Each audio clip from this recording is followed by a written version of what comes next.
nyomom ezt a kurva kibaszott melót. Igen, És szeretnéd ezt csinálni, ezt a dolgot? szeretem, persze.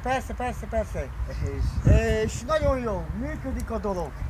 és naponta hány oroszat dolgozik egyébként? 15 oroszát, Honnan jött egyébként? Romániából. Romániából.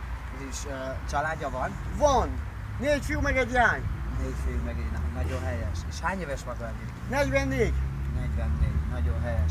És akkor állatokat azt minden napon elkezelni kell, tisztálni kell? Kezelni kell, tisztálni kell, 30 darab jószág van a kezem alatt.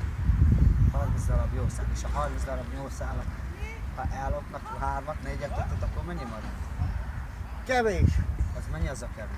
Hát a fizetésemből levonják És mennyi a fizetése egyébként, ha már a fizetésről beszélünk? 120 000 forint egy hónap. Szeret itt lenni? Szeretek. És nagyon sok a meló? 15 euró össze, naponta, furba. Naponta fullba. És a sátoron belül is dolgozik, vagy Nem. valami akrobatát, vagy valami ilyesmi? Artist. Artistaként valaminek dolgozik egyébként? Artista voltam 12 évig, Airport 3 oldalból, de most nem vagyok. Hogyan történt el a oldalmorgálás? 3 ló közé estem. Hát azt nem nagyon örülnék, mert ugye már tényleg az szükséges van az emberekre.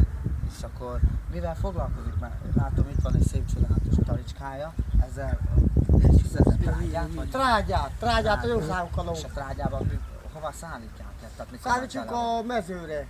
mezőre. Értem. Nagyon szépen köszönjük az együttműködést, Szívesen. további szép jó estét.